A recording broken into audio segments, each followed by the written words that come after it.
Hola amigos, I hope everyone's having a fantastic Thursday. I got a request to do a video or talk about how I do conversation circle with my lower level students. So typically I am a big fan of conversation circle. I believe I learned about it from Amy Feltz, who is a fantastic world language educator. She's always contributing to our world language community with a lot of innovative ideas. And so one of my colleagues from back in the day started doing conversation circle, and I quickly it was something that we had done or similar to a structure that we use in IB school. So when I was teaching IB, so it was just kind of a natural fit for me when I came over to the high school. I worked at an IB middle school, so came over to the high school, and I've been using it ever since. So what it is essentially is if you're reading a text or if you're reading a book, and you really want students to kind of like engage with the content a little bit more, and also you want to bring in that interpersonal communication component, you can have them do a conversation circle where they come up with questions based on the text or the book that they're reading. And then at some point, they ask those questions of their classmates. So when I used to do conversation circle, I did it as a whole class, but because that just took forever, because you have 30 students and each kid has about 2 questions and, just lag time and things like that, it just did not seem like the most efficient way of running a classroom or doing that activity. So now what I do is I have students get into groups. My biggest group is like a group of 10. So I have block scheduling. We have 90-minute classes here.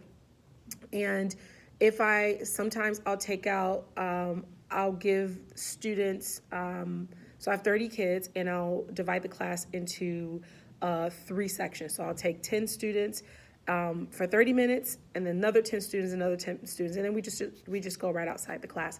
And normally the kids that are that are waiting to participate in conversation circle, they're doing some type of like reading or maybe grammar practice.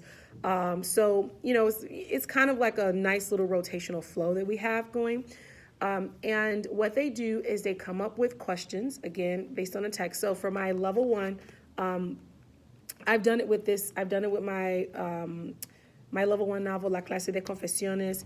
I've done it with short stories, and essentially you want to show kids first how to come up with questions. That's the big thing. I think when I first started, I was like, come up with like 3 questions. Now I'm a little bit more structured with it. So we spend about 30 minutes on like what types of questions to come up with. So I like to label the questions like kind of simple, like basic questions, conceptual or like intermediate type questions. Those are the questions, that's the language or the nomenclature that I got from IB. They call them conceptual questions and then debatable questions. And then we go over what a basic question is. So I always say, I use the analogy of like kids raising their hand, like a level 1 question, for example, like everyone can answer that question. But when I go a little bit higher to like a level 2 type question, I'm asking more specific information, the hands go down. And for level 3 questions, we don't really have, like, hands are not going up as voluntarily because that question requires complex thinking. And even though it's level 1, students can do this, okay? So just to give you an example, I'll give you an example with this book. Like if I did it like as a picture talk and I had students come up with questions about the cover. Some questions could be, ¿cuántos estudiantes hay? So this is a level 1 question, like, ¿cuántos estudiantes hay en la clase? So that's a kind of, it's an easy question. It's low-hanging fruit, right? Kids can look at the, the cover and they can kind of say like, oh, hay 4 estudiantes, An intermediate type question would be maybe, ¿qué hacen los estudiantes? Like what are they doing in class? And again, you have to sort of really look at the cover and see what they're doing. And that question, I mean, there's so many things. Like if you look at the cover, like they're talking, they're on their computers, obviously they're in Spanish class, like what class they're in, And then, another, like a level 3 type question, or something that's debatable. And again, like these are questions that I really try to prepare my students to ask. Now, if you look at the cover again, you'll see that there's like, well, you probably can't see it as well, but there's like, they have computers and they're talking.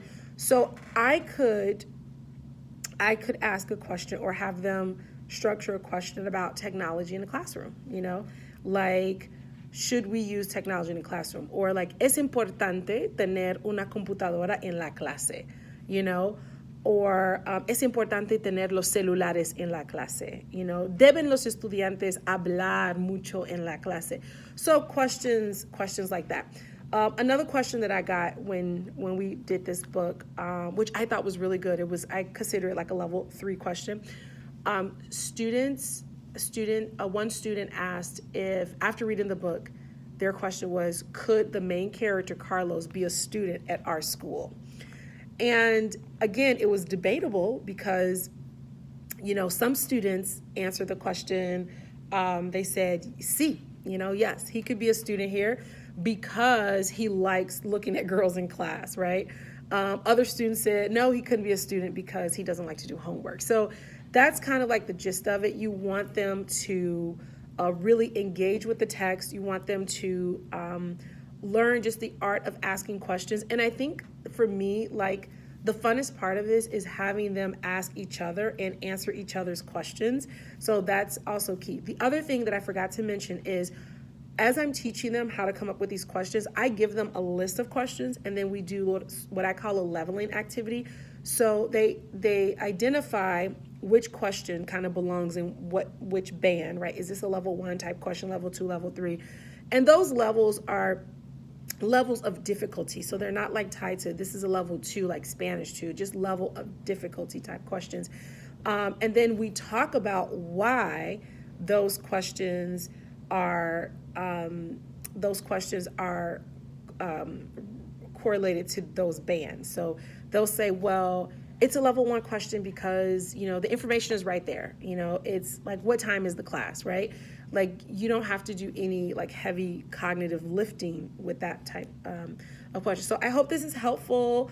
And this is a great activity. And also, I make sure that when they come up with their questions, they have to answer their own questions.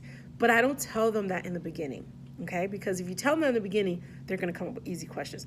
So I tell them after they've come up with their questions, we spend another period on them answering their own questions, because they are the teacher. When we're in conversation circle, when they ask the question, they have to look and see if the student is responding correctly, or they can ask the student to like elaborate a little bit more. So that's how I do it for level 1. I hope this is helpful. Adios.